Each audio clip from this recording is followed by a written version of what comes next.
We are live streaming. No. Take it. Good. Okay. Sounds good. So where do you want us?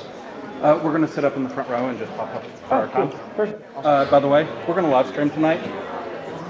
So just talk loudly into the mic. Okay. Sounds good. But yeah, we're testing this to see if it'll work for use for the future. Okay. So we haven't officially announced that we're doing it. It's just something we're testing, and we're going to put it on social media. Awesome. Cool. Should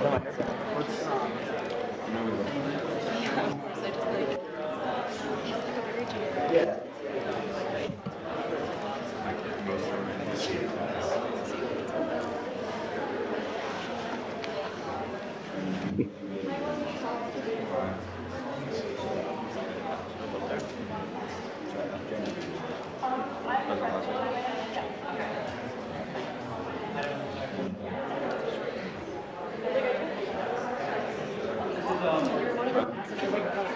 That is.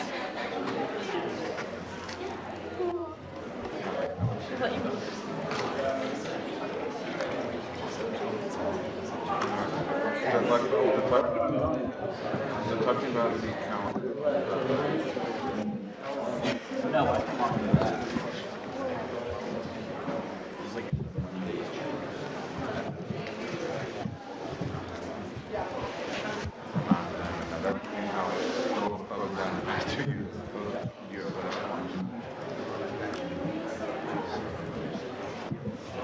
Hi, Jay.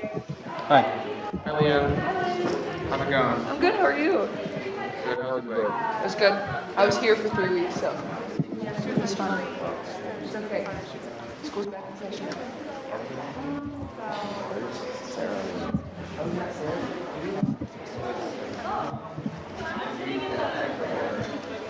Once people I think it's just her. Already. Well, I texted Rachel. She said she's not. Hi, Jay. Hi, how are you? Good. How are you? Good.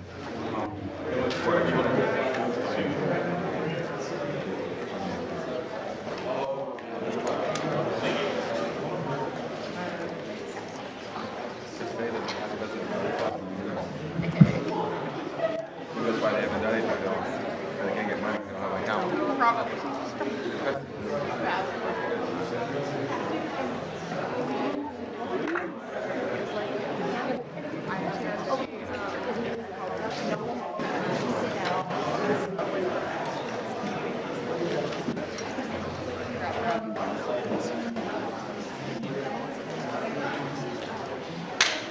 If you have something else.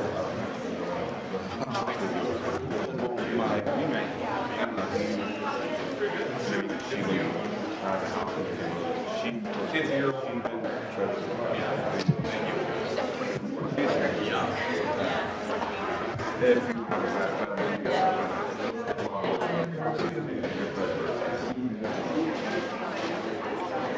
I know that she's constantly having to drive to like get my people.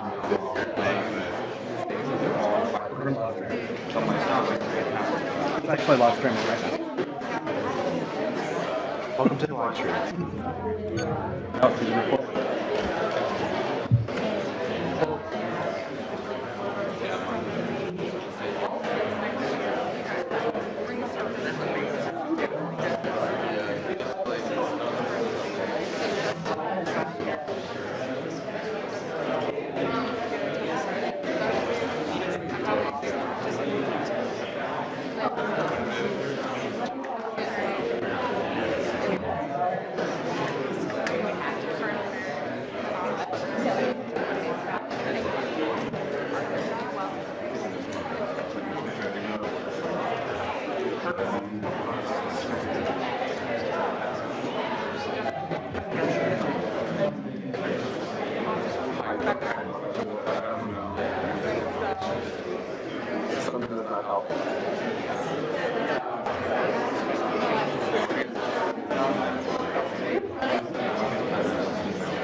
Telling them I'm telling them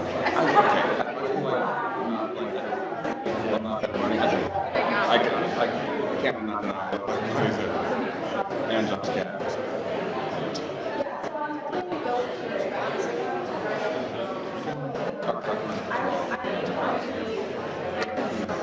That's not.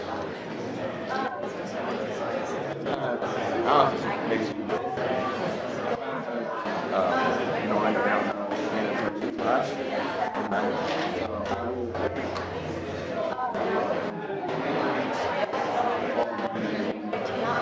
Yeah, but Jenna is still the.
Let's do.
Hi. Yes, I'm loud and I can get your attention. Thank you. Welcome to President's Treasurer's Training for Spring 2020. Thank you all for being here. We have a lot of information we're going to try to go through very quickly for you. I should mention that we are live streaming this, so this will be webcast. Also, if you're sitting in the back, anything you say is going to be heard, so we'll know. But we are live streaming this, so anything you miss, you will be able to go back and check out that point later. If it's a month from now, and you're like, oh, they said something about this, what was it? You'll have access to this later. So, the first thing we want to tell you, this information isn't secret. This isn't something you should hold private to yourself. This is information your organization needs. There's a lot of things in here about, say, planning an event, that you may have other people in your organization who do these things. Share this with them. We'll be sending out the presentations. Share them. Make sure everyone knows them, because it's really your responsibility to make sure everyone in your organization knows what's going on. So let's start with talking about Mega Fair. We have a few things to talk about in regards to Mega Fair. First, Winter Mega Fair is next Wednesday. Winter Mega Fair will be 5 to 8 and in Armstrong. That's kind of nebulous, but it will be all throughout the building. How many of you have signed up for Winter Mega Fair? Great, thank you. How many of you wish you had signed up for Winter Mega Fair? Okay, we will have a waitlist table starting at 4 p.m. We will not accept names before 4 p.m. At 4 p.m. we will start accepting a waitlist. Any table not claimed, for those of you who are like, yes, we have a table, any table not claimed by 5 p.m. will be given to someone else. Make sure you're there by 5 p.m. to check in. And everyone else, you can get on a wait list starting at 4. We can't guarantee tables, but that's your way to still get a Mega Fair table. So Fall Mega Fair. How many of you attended Fall Mega Fair? So first, we had one this year. That's already an improvement over last year, I must say. And it actually was really good. And we actually did an assessment of all students to get an opinion, and the results were overwhelmingly positive. People liked it. There were 3 big areas that people said, hey, we'd really like to see this fixed in a way. So we've been working for ways to fix those. One of them is it's crowded. I will tell you, we could put this spread throughout campus in any event where 6,000 people will be. It's crowded, but we have found ways to alleviate that some. It was hard to find tables people were looking for, and people wanted to look at the date and time when Mega Fair is held. So there's going to be changes made to the event.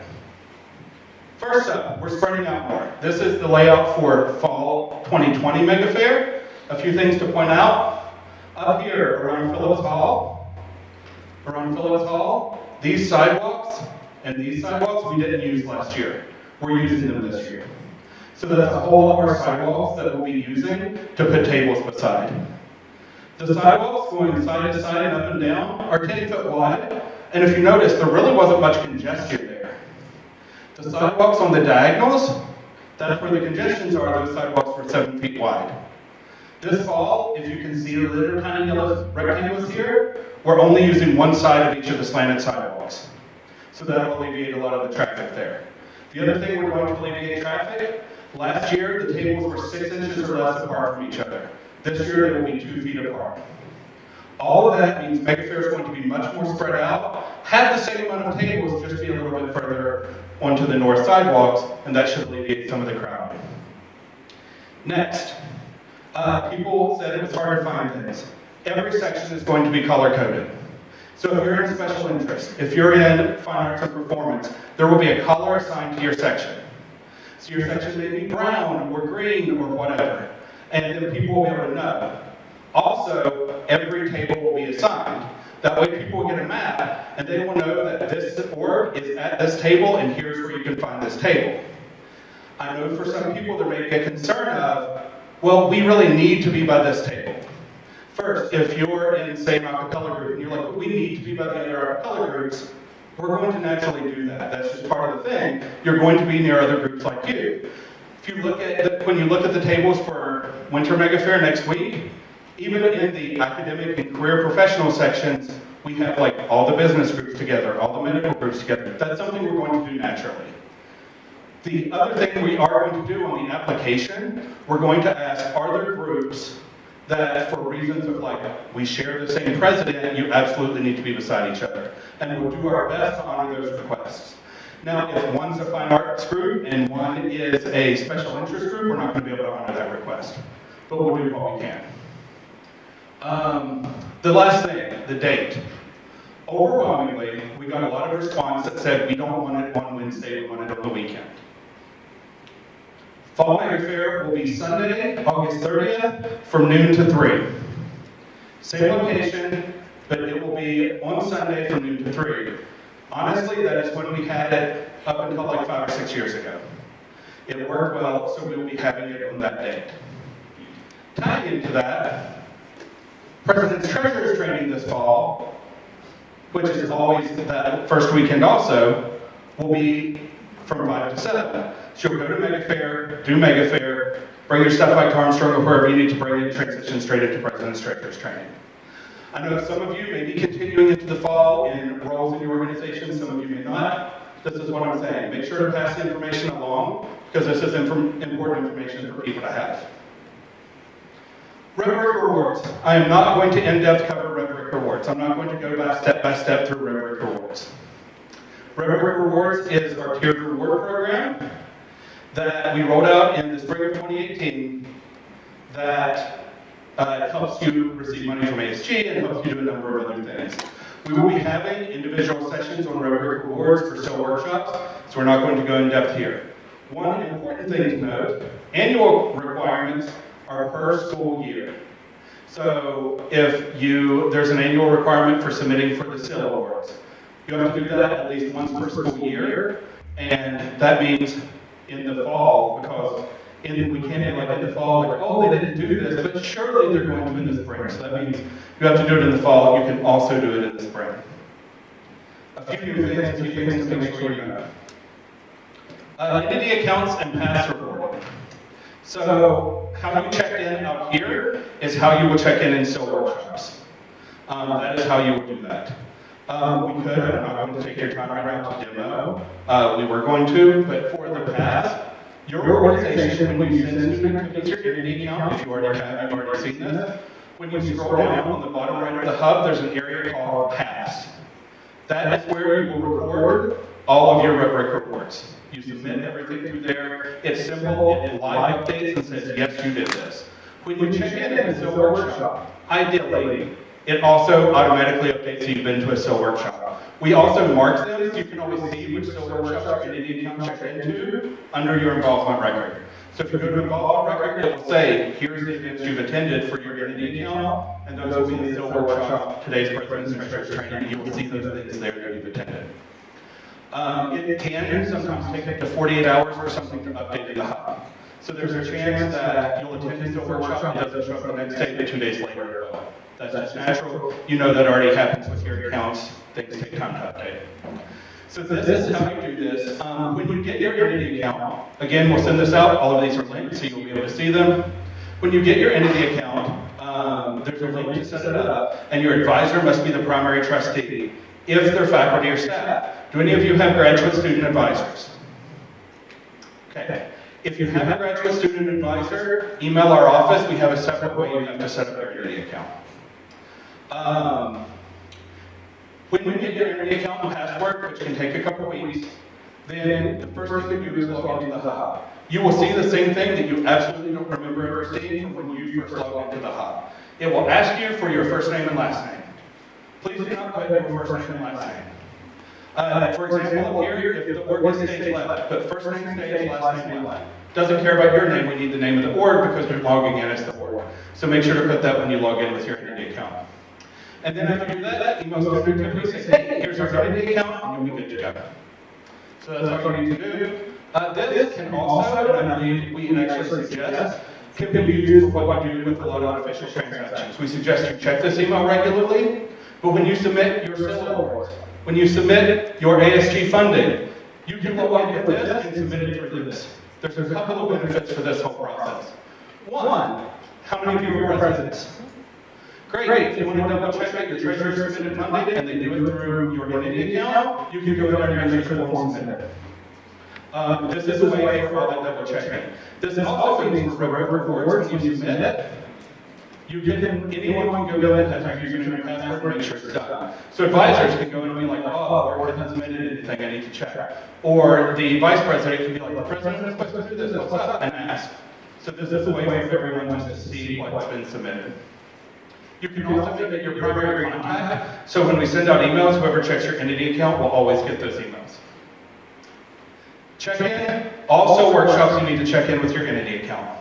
How many people in here are in a new organization that started out from November to now? Anyone? Okay, a couple. If you don't have your entity account and you're in that new from November to now frame, we're going to give you a little bit of leeway because you're new. Everyone else is really need your entity account to check into workshops. So make sure you get them because that's how you check in. What you did out there, people will be expected to have that event pass and just scan in at also workshop and it goes smooth.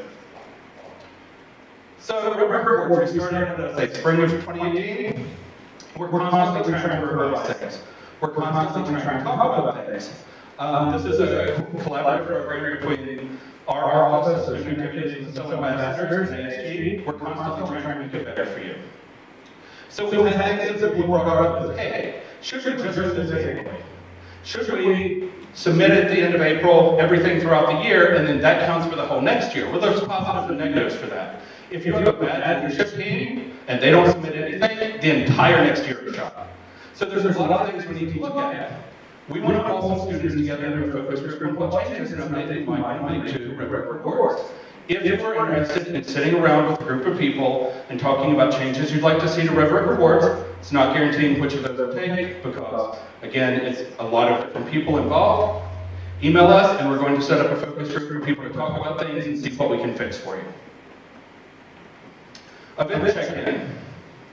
What we did out there for you to check in, you can use at events. I've already had some student orgs like, yeah, at our student org meetings, we have 150 people. We used to call roll, and that was the first 25 minutes of our meeting. Now we do that in 5 minutes. We have everyone checked in. You all have access to check people in with your event pass. So you can do what we did, and it's really simple. I'm not going to go through this in depth, but for everyone, either one, your hub account, or one report equivalent to the hub, under your profile, you have an event pass. Every person does, everything that logs into the hub has an event pass.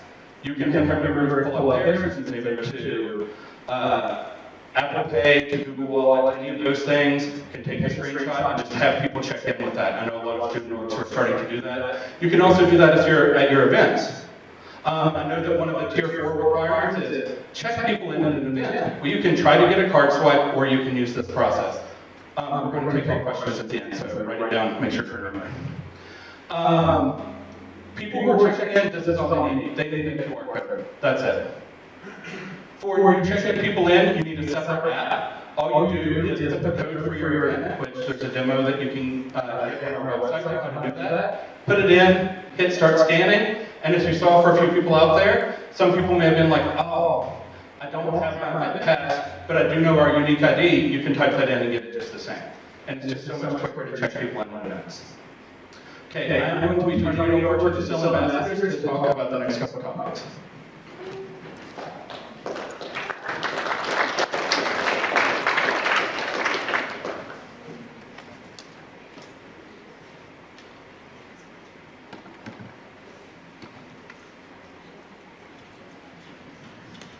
Hi everybody, I'm Josie, one of the Still Ambassadors. So, hub events. Everybody needs to make sure that they keep a few things in mind when putting events on the hub. Every hub event needs to be submitted at least 1 month in advance. If it is not, you risk the event not being properly submitted by the time that it comes around. Additionally, in order to receive ASG funding for any event, it must be on the hub in advance before you go to request those funds, or ASG will deny that, and I'm sure they'll speak more on that later. Additionally, you must reserve the room that you are holding your event in prior to submitting your hub event so that it can be cross-checked with the room reservation in addition to the hub event submission. Finally, we do have a few new features for the hub for events. You can now send out, whenever you sign people in, they will receive a poll that is a 5-star rating, and they have the option to leave comments. It is automatically sent to anyone that signs in with their QR code or their unique ID the minute the event ends. And then those results are kept private for your org, to the leadership of your org, and you can see what maybe went well, what maybe went poorly, and it is not open to the public, just to you. And then it will also show up on the individual's enrollment records. They can keep track of what things they've gone to and what happened. For the campus calendar, I turn it over to my co-head, Melissa Francis. How many of you guys know about campus calendar? Yeah, okay. We're gonna hit it up. So this past year, I rolled out events.miamih.edu, and it is one of the first all-inclusive campus calendars that combines your academic calendar, your activities calendar, your athletics calendar, things like that, that puts all the events that Miami's hosting in one location. So when you guys put your events into the hub, we sit on another end of the platform and approve all of those events unless they're like general body links from members only or info table to the official Miami events calendar to give another opportunity for outside publicity of the events that your guys' organizations are putting on. So when you guys are making your events on the hub, because anything like you guys do that isn't satisfactory and incredibly loose definition, we have to go in and edit it. And so the things that make it easiest for us to do that are making sure that our guys' titles are directly to the point. You guys are going to say that we're having, unless it's like a very specific event, like the charter ball, like that's what we want. But like a stage left is having a show, and like you guys are the only ones who put on Heathers a couple of years ago. Like we would know if you said Heathers, but say stage left presents Heathers. And that way we're capable of tracking the name of the event to the organization that's also hosting it to make it easier for orgs or students to be able to find events to attend. And then the relevant for like the attention audience, so that way you guys have enough info to make sure students are excited to go and they know what they're going to get involved in. Description, what, image, high quality, avoid using text and logos for accessibility feature, for accessibility purposes. On the campus calendar, it will give you an opportunity to write in the caption to say, this was a blue poster that indicates the location of blank, the time of so-and-so, and X organization is the one hosting it. Example is Hyperbots. This is a screenshot of the body of text that appears on those campus calendar events. Then this is an example of the event image versus the event poster. So it simply just says the name of the event that's occurring. Canva photos are really good for the graphics that make sure they're the right size, they're attractive for the event calendar, and that way we don't have to rely on the stock events because there very well could be pictures of friends of yours that aren't on your board or not indicative of the type of event you guys are hosting because they're just generic stock photos. So make sure we get on the calendar. Tiers 1 and 2 do actually have to individually submit the events that you want on the campus calendar through the campus calendar website, events.miamih.edu. Tier 3 and 4, we actually approve them all for you. They all go through us. So make sure that the select student organizations, they'll go in, we'll review it, make sure that they are properly linked to a map that takes them to that location, that you're utilizing the right names, there's no errors in spelling and things like that, the org name is listed, so that way your events look as attractive as possible on those calendars. I'm going to also extend reach. This is Rachel Kelly's dog. It's like our default dog for everyone. But it's like when you're interested or invite friends, it'll send an email reminders.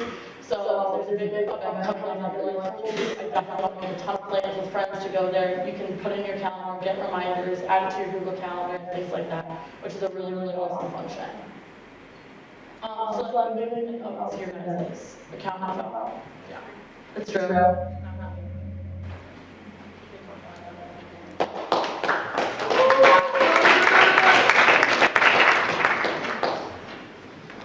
Hi everyone, I'm going to talk to you about the thrilling area of finances for your student organizations.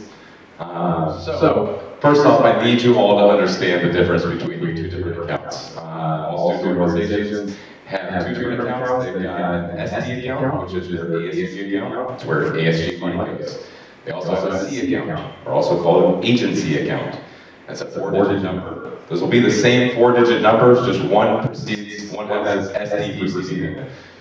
need you to understand the differences between those. The C account, or the agency account, is for your self-raised funds. If you do a fundraiser, if you do a sale, if you gain donations, something like that, that all goes into your agency account. Those never are swept. This is carried over from year to year. Your SC account is where you get the money from ASG, and those are swept at the end of every semester unless you submit a sweep exemption form at the end of the semester. You can review your balances. All presidents, treasurers, and advisors are able to review balances and expenditures in the Hub Finance tab. If you ever see anything in there that looks like it should have been charged to your account, if you ever see something that you notice you accidentally charged to your agency account instead of your ASG account, it's important to notice that and important to check periodically, at least once a month, if not more often. I would recommend treasurers should be on there at least every other week, but make sure you're checking that at least monthly, and particularly checking at the end of every semester to make sure that all of your things have been, all your expenses have been put in the correct account. If when you go to process a payment, you accidentally forget to type in SD before you type in your mortgage number, it's going to come out of your agency account, and then that money, if you don't notice it by the end of the semester, we don't get it taken care of before the semester ends. The money goes swept by your SD account, and you're going to get out that money. So it's really important for you to remember which account you're charging to. This is reiterating what I just said. Regular deposits, dues, fundraising, etc. go to agency, and ASG money must be spent as ASG approved. Deficit spending. We're not allowed to have our accounts in negative balance. If your account becomes negative, it means we're working to get out of the negative as soon as possible. There are no overdraft fees, so you're able to bring it back out of the negative. But if you notice you're an expense that causes your account to go into deficit, make sure you let us know, our general accountant. We can get to the bottom of it, find out what happened, get an explanation, and then we'll come up with you to go through some different fundraising things, find ways to bring yourself back out of the negative. If you charge the wrong account, you can do an expense transfer and move money from one account to the other in order to cover that and bring it back out of the negative. If you have an account that's in the negative for, right now it says 3 months, but there's debate on whether or not that should be a shorter time frame. If your account is longer than 3 months in the negative, they're going to freeze your account. You're not going to be able to use money. So make sure you're checking very often to make sure your account's not negative.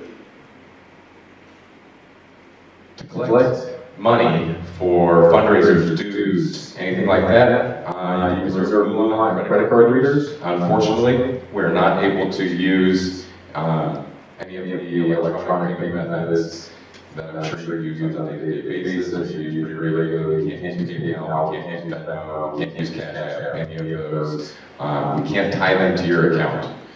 There's no way to tie it specifically to your account, and with the frequency of all the charges that are going on the campus, it would be nearly impossible to track. So as a result, we're not able to use that. But we do have other ways for you to collect those funds. Like I said, you use a credit card reader, you just take credit cards, you can accept cash, you can accept Mulan, you can accept checks, and make those deposits into your agency's account. You can reserve those readers through Cindy Fletterman by emailing studentactivities@miamioh.edu. That's going to be a trend. That's an email that you're going to probably want to remember. That one is going to be very helpful to get a lot of answers for your questions. Contracts. One, this is an area that is frequently changing. At this point, it's been steady for a while, but all services that are performed on campus by outside vendors should have their contracts in place well in advance of the services you provide. So that means don't try to get a contract ready when you just made some verbal agreement with somebody, they came to campus and perform a service for you, and say it's a photographer. You talk to a photographer, they come to campus, and they want you to fill out a contract afterwards. That's not the right order of events. We need to get the contract reviewed in advance before you agree to those services. So what that's going to do is it's going to protect you, it's going to protect your organization, it's going to protect the outside vendor. It's going to guarantee the payment's going to go through, and it's going to protect you from certain clauses that are in the contract. So every contract is reviewed by our office. So Jason and I will review the contracts for you, but it's true for all entertainers, consultants, equipment rentals that require setup or tear down. Anybody that's coming on campus that's going to perform a service for your organization, there needs to be a contract. Affiliated organizations. Do we have affiliated organizations here? Okay, we got a couple. So, if you're an affiliated organization, you have to follow the department policy. Your organization is seen by the university as an extension of that department that you're connected to. And so depending on whichever department you're working with, or you're affiliated with, there may be a designated signing authority in your division that's able to sign for contracts under 5,000, but everything over 5,000 you need to use Byway, the same way that our department has to use it to get all contracts approved by the purchasing office. Registered student organizations, you need to have them reviewed by either JS or myself. All events must have a contract, and it must be approved by our office before payment can be processed. You can email that student activities at myUH.edu in order to get the contract over to us. Oftentimes we review a contract remotely. We don't necessarily need to talk about it. If a contract gets fairly complicated, we need to make some changes. We may ask you to come and meet with us. We're going to review it, make sure that you're all protected. There's one of JS's favorite contracts that he reviewed one time for somebody that mentioned that the student organization will be liable for some obscene amount of money if anyone in the organization or outside the organization mentions the event without prior approval on any social media. It's impossible. If anyone outside the organization can't control that, if somebody outside the organization posts something on Instagram, Twitter, or whatever it may be, there's no way for you to control that. So JS work with them, get that struck up in the contract, get that taken out, and protect you from that. One thing to keep in mind, any service provider that's coming on campus, they're going to need to fill out an identification and insurance agreement. Must accompany any contract or professional services agreement. So whether it's a company that you're working with or an individual that you're working with, you're going to need to fill out this form. It's a contract, it's actually a separate contract that takes place between the outside vendor and the university. It's kind of like a venue contract. So you are contracting with some outside group. Again, we'll use the photographer as an example. They come to campus, they take pictures for you, and you have had that contract with the vendor. But since they're going to be coming onto campus, the university wants certain protections in place to make sure that if they're coming on campus and they're driving recklessly and they get in a car accident, that the university is protected from that as well. So we ask that they complete an identification insurance agreement before they let them on campus. Those are available on our hub page for student activities. We're getting updates in the works on our student activities website. It is also available in a form on Byway I'm going to show you shortly.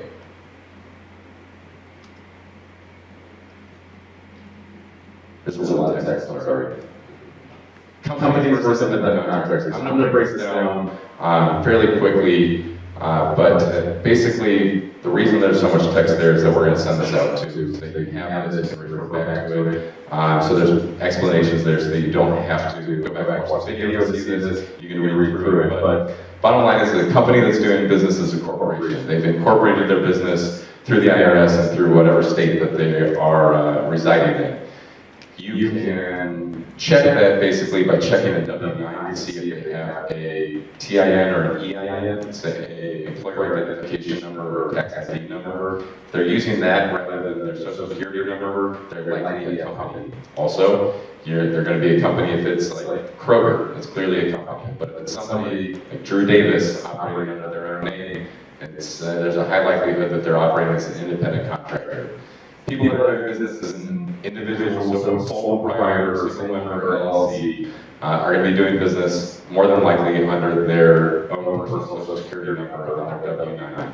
There's a new form on Highway, relatively new, and we need you to complete separate, different from the contract you do with the company. And those are available again on this Byway form I'm going to show you. It's available on our page for student activities, and it's going to be available shortly on our student activities website.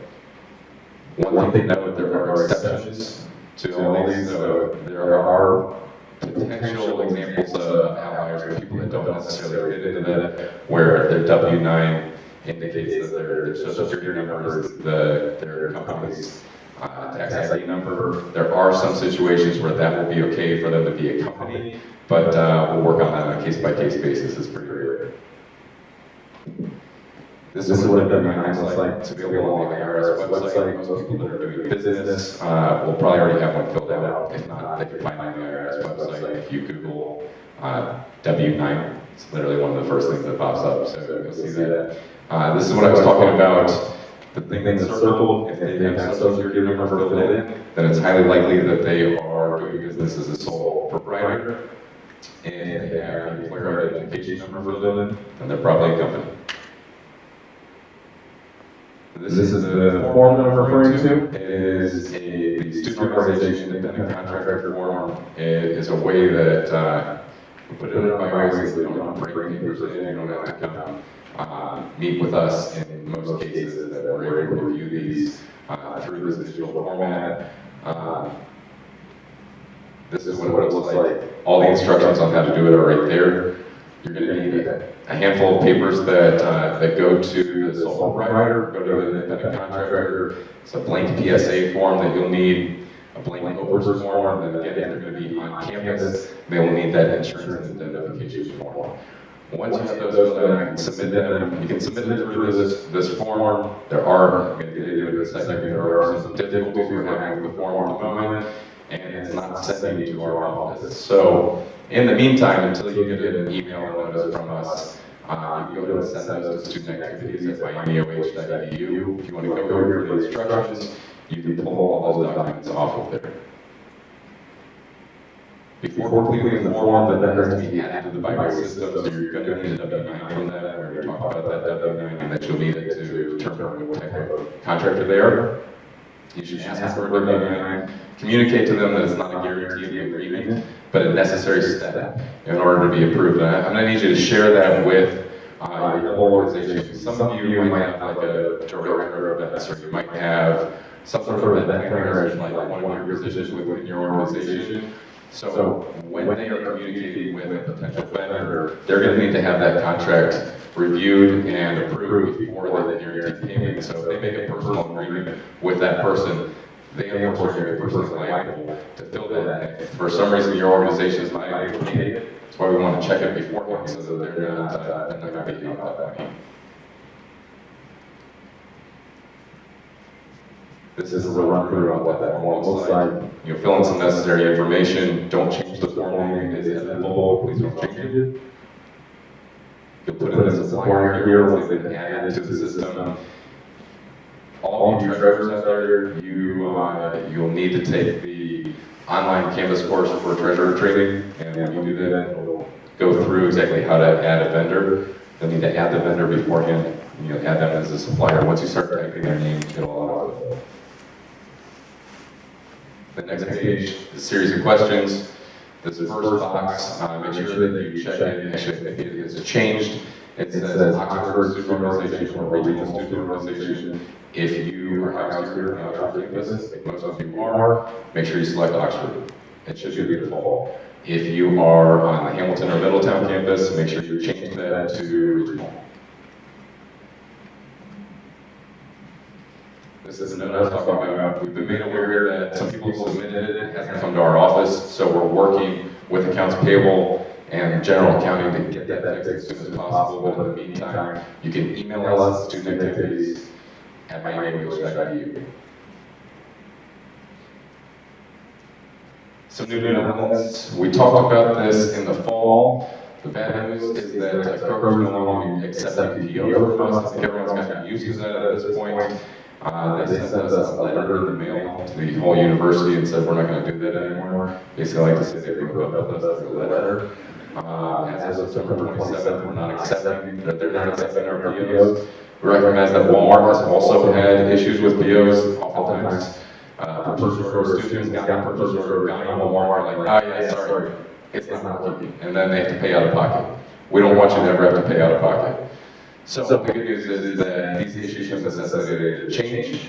We now have physical credit cards that are available for you to use. At first, we rolled it out for just Kroger and Walmart. It's available now for any local vendor. So if you know that you need to purchase something from Dollar Tree, that's one company that never accepted our POs in the past, and we had to go to, we just had to redirect people to Walmart or Kroger. Now you can get that credit card and go use it there. Tier 3, 4, and departmental organizations are able to keep their cards. They get a card that says their organization name on it. These will have $0 preloaded on them until the MyWay form is filled out and approved. At that point, it's loaded with the amount that you requested, so make sure you give it some advance notice. Also keep in mind that accounts payable, they have Saturday and Sunday off, and after hours, they have off. So if you submit something on a Friday night and you're expecting to go make a purchase on Saturday during the day, it's unlikely that that's going to happen. So pre-plan things. If you know you're going to make a purchase over the weekend, make sure you submit it at the start of the week. For those of you that are not Tier 3, 4, and affiliated, when you fill that form out, it'll pre-reserve a card for you. They'll load a card, they'll email you to let you know that your card's available for pickup. You just have to go into the accounts payable office, pick up your credit card. Save all your receipts when you go back in to return the credit card, return your receipts for it. They will hound you for receipts. I recommend as soon as you make a purchase, as soon as you get that receipt in your hand, make sure that you take a picture and your phone to back up. But then when you submit that receipt, it closes the transaction. If you've not already received your card in your Tier 3, Tier 4 affiliated organization, don't go knocking down the door at accounts payable. Your card's been ordered and it's on the way. You'll be notified when it's ready. Since there are a number of organizations, there's going to be a lot of cards, so they may not all come in at the same time. Accounts payable will send you an email to the president and treasurer to let you know that your cards are ready for pickup. You can go in and pick it up, and then you get to hold on to that. Please request cards at 3 days in advance of purchase. The further planning, the better. If you plan to make a purchase, we talk about that. If you'll be making a series of purchases, this is one thing that some people have had some problems with. If you think that you're going to have a number of purchases over the course of the next week or two, go ahead and put them all on the same card. That way the card's loaded with a larger amount of money and you can use it at all those different locations. It's not like a one-time use credit card that goes away as soon as you use it. You can use it repeatedly over the course of a series of transactions. That needs to be updated, but the form is finalized, it is up, and it's pretty similar. In fact, it's been merged with the student or travel hotel credit card. So I'm going to show you an example of it here in a second. Training has been added to the Canvas course, and so this slide is a little bit outdated, sorry about that. This is where the form is when you go to MyWay. Underneath student organizations, forms and services. It's right there, it's like student or multi-use card. This is going to be the card that you reserve if you're traveling, if you are staying in a hotel, or if you're making a purchase anywhere locally. This is the form that you're going to need to fill out. This is what it looks like. It looks like a ton of information, but actually not all of it is necessary. Only fill out the parts that pertain to you. So in the first part, you do need to fill out the date created, who created it, your organization, and your phone number. If you're Tier 3, 4, or affiliated, and you have that card, put your 4 digits on your card. It's not your 9 number, it's not your agency account. What you're going to put in there is the last 4 digits on your card. So grab your card out, look at it, type the last 4 digits in there, and that way they know which card to load. You'll then select which campus you're on and the total amount that's requested. You can put the start date you expect to use and the end date. You probably won't have an attachment. And now on the right side, if you're using it globally, you can put in, so for Merchant 1, Kroger, Merchant 2, Walmart, Merchant 3, Dollar Tree, whatever it may be, fill those out. And then any additional merchants can go down at the bottom. If you're using it for a travel card, you go ahead and put the hotel name, the hotel address, the phone number for the hotel, the necessary information in there, but if you're not going to a hotel, you can fill that out. You just leave that blank.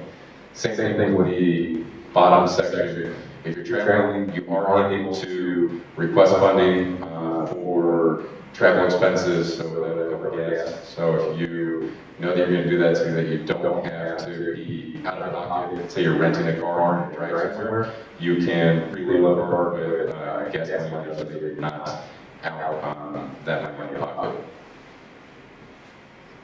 Some other new developments, Enterprise has a new policy that the company enacted, anyone driving vehicles that carry 10 or more people. This won't apply to very many people, we do need to remind you, you gotta be 21 or older. Anyone else, if you're renting a regular car or minivan, anything up to an 8-passenger van, you can be 18 and you can rent it on behalf of your student organization. What you need to do is contact the local enterprise office. There's one right here in Oxford. Then once you have the amount of money that's going to cost, you can fill out the form on Byway titled Student or Rental Car Request, and ask just like a one-time use credit card. So make sure you make that reservation first, you reserve the card, and then let them know that you're representing the Miami University Student Organization, and that you're bringing the payment upon pickup of the card. If you're traveling somewhere, let's say you have a conference, this actually came up just the other day, there's a club sports team who's traveling to California. When they arrive, they're going to rent a couple of vans, a couple of minivans, and they are, what they need to do is give a couple weeks notice. What they can do is they can rent the cars there. They want to call whatever the local branch is where they want to rent the car from. One thing to know, since you're allowed to rent a car here in Oxford, at 18 or above, it's an agreement, it's a contract the university has with Enterprise that does not necessarily extend beyond the local office. So if you rent a car from Enterprise in California, they may not honor that. In which case, you can pay the underage, the young driver fee, I think is what they call it. But you are likely to need a credit card with your name on it. If you contact accounts payable at miami.edu, let them know that you are going to be renting a car at some other location on the Oxford one. They'll order you a credit card with your name on it so that you can have that credit card, you can pay for it, you can preload that the same way as the other credit cards. But you do need to notify them at least 2 weeks so that we have time to get that card for you. One thing to come up is travel agencies and trip planning companies may have your organization going to some location, not in Oxford. You reach out to a travel agency or some company that specializes in planning trips. Please make sure you're checking Byway to see if it's an approved vendor. If not, you can submit to have it approved. I'm available to help you out with that. You can email us on student activities. Well in advance of the travel, make sure that you're checking on us before you go to travel to make sure that we can pay this company. The reason for it is the university requires certain levels of insurance to protect all of our students. And if a company's operating without the appropriate levels of insurance, it causes some problems and the university is not willing to make payments to them. So that's why we need you to check with us beforehand so that you're not making promises to a company that we can't end up ultimately paying. I mentioned this, no PayPal third-party accounts. You can't have an account off campus. You can't use PayPal. You can't use Venmo. We do have these credit card readers available. Updates have been made in your treasurer training, so you can review that in your treasurer training. Don't want to bore you to death with all that text. Sponsorship policy. All funds are to be deposited. You get a sponsorship for an event. We do need to review the sponsorship to make sure that it does not conflict with any existing university relationships. If you're going to have that signage up on campus, it can't be gambling, can't have tobacco products, can't have alcohol products, or anything prohibited under Ohio federal law. Now I'll turn it over. Thank you, everyone.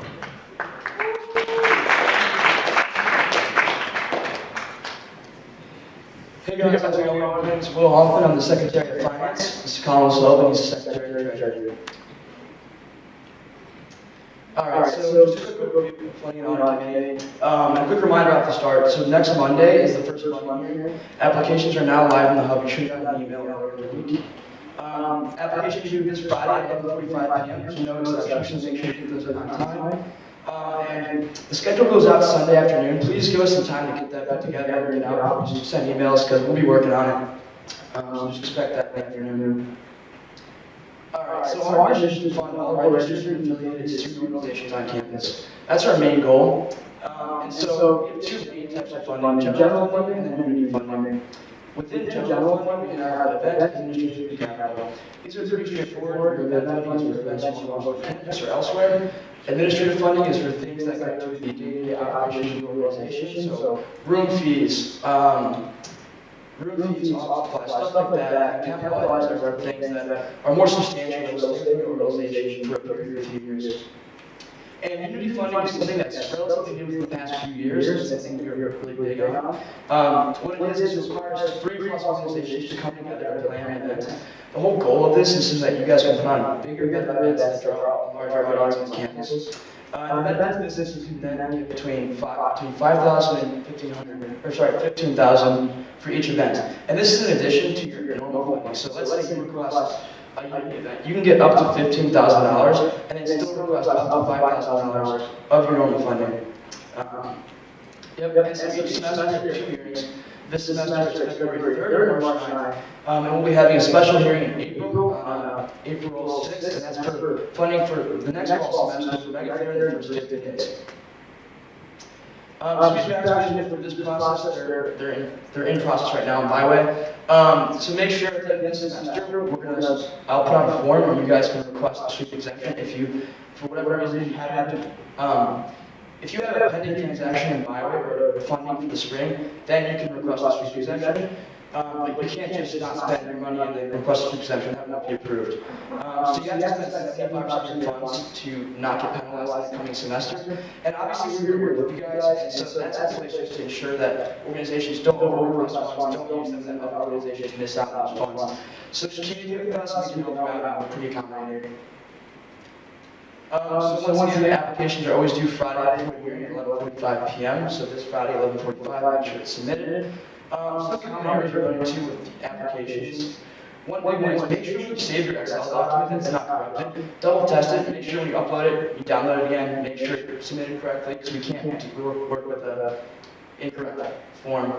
Also, all events have to be registered on the hub, there's no exception to this, this is my policy. So just make sure before you come into the hearing that the event's on the hub. It doesn't have to be approved, we can see it even if it's pending, so just make sure it's up there. And then quotes for third parties, anything over $300, please bring a quote for us. And this isn't very formal, it can be a screenshot, a printout of a receipt, or an Amazon page. Just something that we can just look at to, double check the price. Alright, so once again, here's the hearing schedule. So the first hearing is Monday. Applications are due Friday. The second hearing is March 6th. March 9th. And the application should be due March 6th, Friday at 11:45 p.m. And then the April hearing is April 6th. And the application should be due Friday, April 3rd. Great, so now we'll touch on caps. So as JS mentioned earlier, we have the 4-tier rewards. You know it's 1,500, 3,000, 6,000, and 10,000. All the information is once again on oh.edu/RedBrick-rewards. You can see what you need to achieve each tier status. Categorical caps. This was what we're going to go through next. We're focused on the event side of things, administrative, and then the capital. The reason we implemented this with Red Brick Rewards is to avoid that big cutback disaster we had 3 semesters ago. We don't want that to happen. So the purpose here is to make sure that funding does align with each individual purchase. So some things to notice on this event side that we run into a lot of issues is promotional materials, only $150 per event.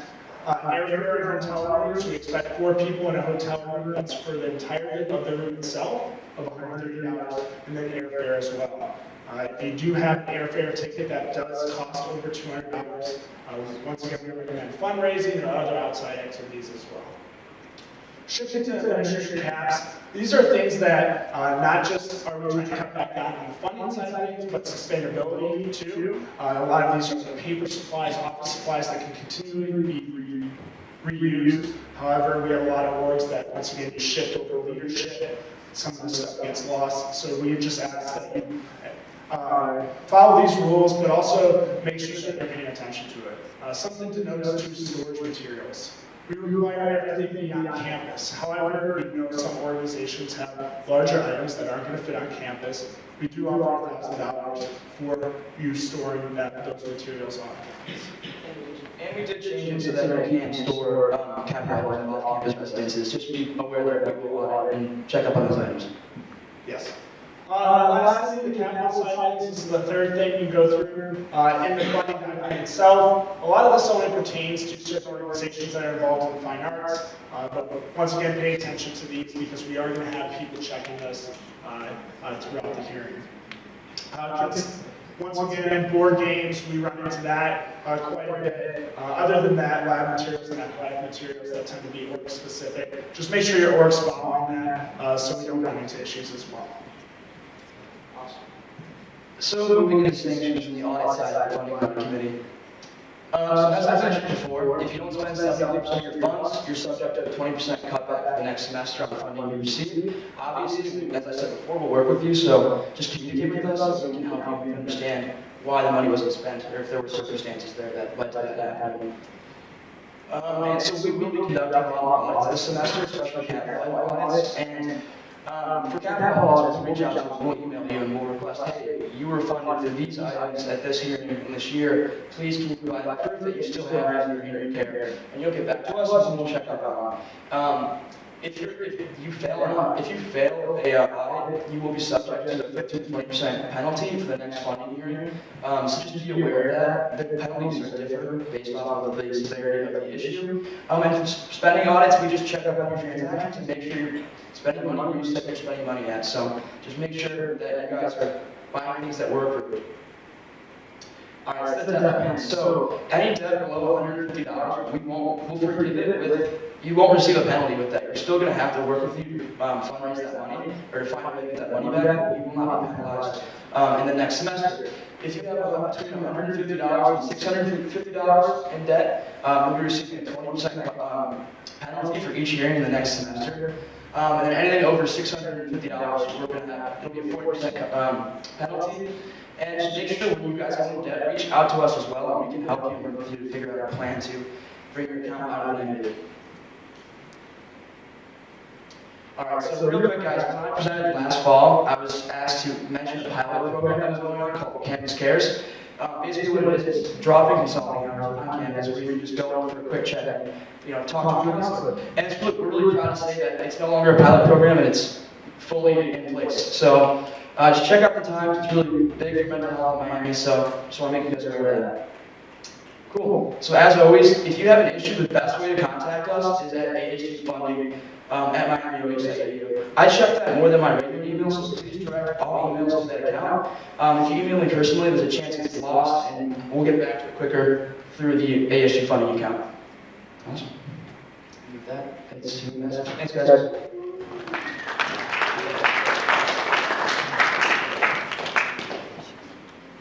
Okay, hi again, everybody.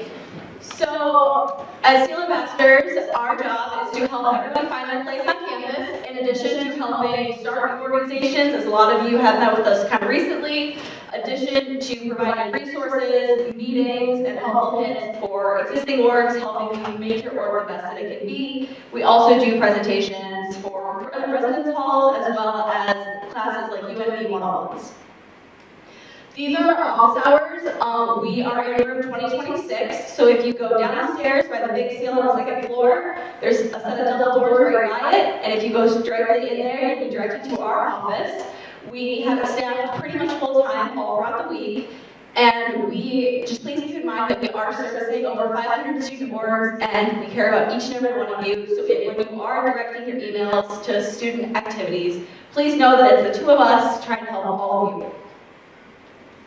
This is how you contact us.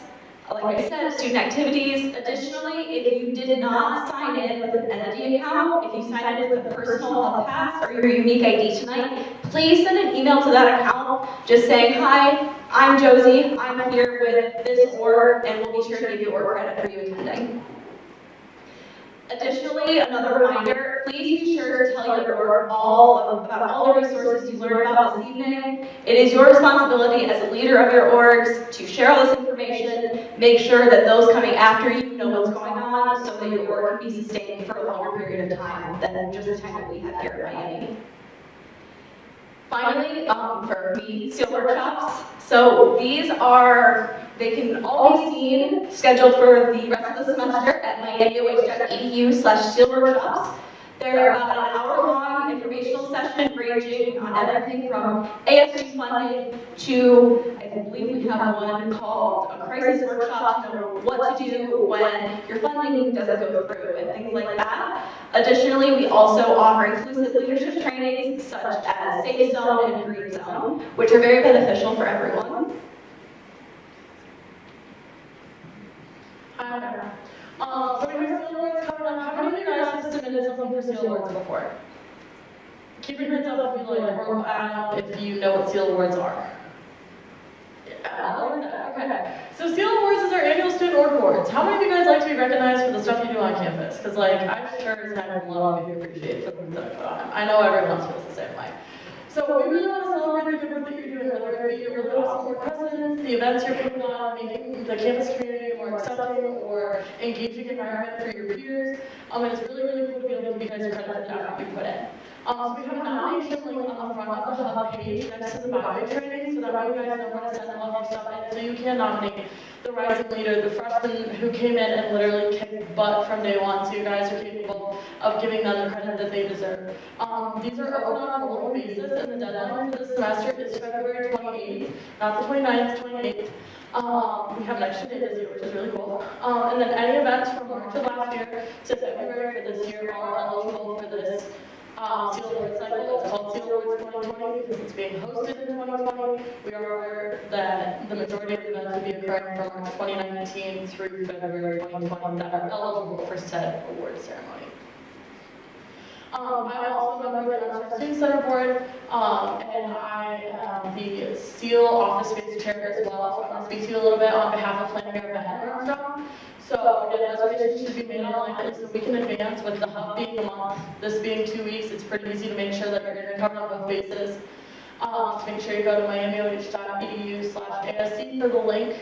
Food has to be purchased through Miami Catering. All events must be registered in the hub. Again, we mentioned before, goes with funding, goes with planning.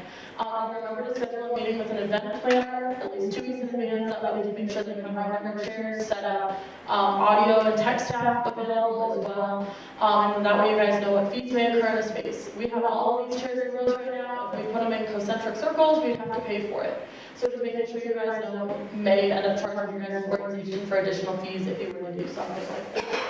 Our plus has some new event enhancement equipment, color lighting, things like that. If you're going on a big shindig and you really want everyone to have like a super fun time, good photo backgrounds for Instagram and everything, resources like that are available. Just make sure you ask about it. And then Red Zone stage is available. If you guys have any questions or reservation information, Lauren Brassfield is going to be your contact. She has her office on the 3rd floor of Armstrong, and she is specifically, like her job description is specifically work with student organizations and Armstrong, so she is an awesome resource for you guys and for those of you who tend to plan the majority of your events in this building. There we go. Okay, so reservations for 2020-2021 are available on April 1st in Armstrong. That's like midnight right away. So if y'all are a dance organization, you want the dance room, and you want to make sure you get in on Tuesdays from 7 to 9 p.m. for the entirety of the school year, like April 1st, like that midnight, like right then and there, that is going to be your date. And then planning your budget for Armstrong events. Student orgs are not charged to use space, but if I do make concentric circles out on the chairs, we would be charged. There's no charge for technology at these big meetings, except for the Jocelyn Senate Chamber. If the room is not using standard set, that's where the $25 comes in. And then the basic charge for microphone projection is $40 and $50 in Wills. And then it's only $40 if you're not using full screen. LMH shop is next to Cafe Lux in the east wing. It's actually kind of closer to the runway, which is under construction at the moment.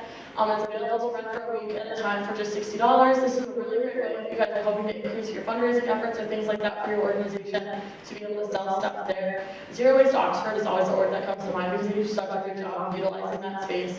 And so feel free to take advantage of the opportunity that they have to try and generate some additional income for your organization and initiatives of that sort. If you have questions about that particular space, please reach out to Katie Wilson and she'll be able to get you more information about dates and availability for that. How many of you guys have office space in Armstrong?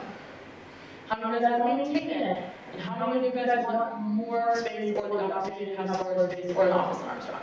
See, I love that. So I'm not going to talk about that today because we already got enough going on. So if you guys are here to speak next week, on February 2nd, 6th, or 7th, these are the times. They're all going to be 10 and 6. Talk to me and Lauren Grassfield. That's also a good opportunity to meet her for the first time to discuss some planning needs. But we will go over the new application, things like that, what it means to try and reapply for the space you already have, or maybe upgrade a space, and what the availability for this upcoming school year looks like as student or office space is handled on an annual school year basis. The new organization process updated for those of you who have just been approved. They just went through this. Make sure you meet with us first so that we can answer your questions. Then amend the Constitution, attend the new board exam workshop, submit application reviewed by us, by JS, by other people in the university, so that's why it takes a little while. And then move to register student organization status. That way y'all are included in everything and accounted for based off of your actual participation in the university and the steps you go through the process. And then I'll pass off to Janice for talking about the chapel farm. But thank you guys. Really appreciate your patience, diligence, and attention. And I'm your next to last person, y'all. Okay, the travel form. First, I'm going to tell you, there are a lot of different things with travel and insurance on campus. We are going to do an entire presentation on this that we're going to record and send out. It's extremely important information. We want to make sure you catch all of. So we are going to do an online training for that we will be sending out to everyone. A few things to remember with travel. There is a travel form. It's under forms on the Student Activities Hub site. If your organization is leaving campus and going somewhere, you need to fill out this form. Whether you're going to Ecuador or you're going to Hamilton, you need to fill out this form. So make sure to fill out the form on the Student Activities Hub site at least 2 weeks before your planned travel. We're going to cover a few available resources on campus for you. There's a rolling TV that you can check out, so if you're doing something out on Slantwalk where you're going to be tabling and you want to demo, you're going to have a performance coming up and you want to show clips from last year's performance, something like that, we do have a rolling TV that can be checked out for promotional purposes. We have credit card and MULA readers, as Drew mentioned. We do have card swipe if you want to use those instead of the event pass. We have student orgs have mailboxes, a lot of organizations. King Library, I don't know if you know this, we get a lot of requests in our office for, hey, I'm doing an event in Scheidler and I really need a small sound system, where can I get one? Or I really need a camera for my event, where can I get one? ASG and the libraries have worked together, and King actually has a ton of resources. There's been times when we've needed a certain type of cord to do an event, and they have them. So this link, which will be in the presentation we send out, has a lot of different technology resources that King has available to you. So these are things you don't really need to purchase. They are there readily available for you to check out and use for your organization events. We also have Slant Design, which is available for all your graphic design needs. You can go to their hub site and there's a form to submit and say, hey, we need a logo. Hey, we need a t-shirt design. Anything like that, and Slant Design will work with you on that. Late night funding for spring. For fall, sorry. Late night funding, there will be, go to miamioh.edu/workshop for the correct date. There will be at the beginning of April, I believe it's April 9th, there's going to be a workshop for how to get late night funding in the fall. These are some of the basic rules and regulations. Of course, your event has to be on a Thursday, Friday, or Saturday night. Needs to go well past 8 p.m., things like that. At that workshop, they'll be unveiling any new rules and launching the application. So if you're looking for late night funding, go to that workshop, the correct date on the workshop site. Also, we have several organizations every year that sponsor blood drives. This is an excellent opportunity, very simple opportunity, to help do some good in our community. When you're sponsoring a blood drive, you help promote it and sit at the blood, have volunteers sit at the blood drive and help. So your goal is to help get people to come donate blood for that blood drive, and then to sit there and help. And for that, you get a whole lot of promotion for your organization for the good things you're doing on campus. So here are some of the dates, as well as who you want to email if you're interested in sponsoring a blood drive. Finally, again, really quick, I'm about to turn it over to Wilkes to talk about the census. After they are done, the presenters will come up front and will be up here available to answer questions. So feel free to pop up and answer questions after. But thank you all for everything.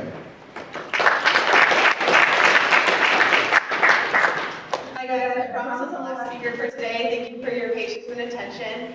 My name is Rena Murphy. I am an Andrew Goodman Foundation Ambassador with the Wilkes Institute for Leadership and Service. We are a nonpartisan organization focused on civic engagement. And I stress nonpartisan because even if you are not in a political or partisan organization, we are all members of one community and we should all be civically engaged.